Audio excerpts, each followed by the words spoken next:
आता बातमी हिंगोलीमधून आहे। हिंगोलीच्या लिंबाळा मक्तामधील शाळेत शिक्षक देण्याची दिपकेंनी मागणी केली आहे आणि ही मागणी आता मान्य झाली आहे। अभिजित दिपकेंच्या मागणीला यश आल्याचं पाहायला मिळत आहे। आज संध्याकाळपर्यंत शाळेला एक शिक्षक मिळणार आहे, तर उर्वरित शिक्षक पुढच्या आठवड्यामध्ये मिळतील अशी माहिती आहे। लिंबाळा मक्तामधील अभिजित दिपकेंचं आंदोलन त्यामुळे मागे घेण्यात आलंय।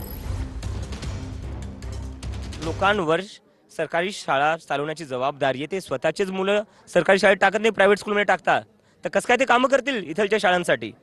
आणि दुसरी मागणी जी आमची होती ती ही होती की इथे 4 शिक्षक असले पाहिजे। 5 क्लासरूम आहे, 5 क्लासरूममध्ये 2 शिक्षक होते, तर गावकऱ्यांनी सांगितलं की 4 शिक्षक तरी असले पाहिजे। तर ती मागणी लगेच पूर्ण झालेली आहे। आज संध्याकाळपर्यंत 3रा शिक्षक नेमण्यात येईल आणि 4था शिक्षक जे आहे त्याच्यासाठी त्यांनी एक 10-15 दिवसाची मुदत मागितली आहे। ते आम्ही समजू शकतो, कारण की शिक्षकांची तेवढी वॅकन्सी आहे सध्या, तर त्यामुळे देऊया आपण 10 दिवस। आणि जर ते झालं नाही तर आम्ही परत बसू।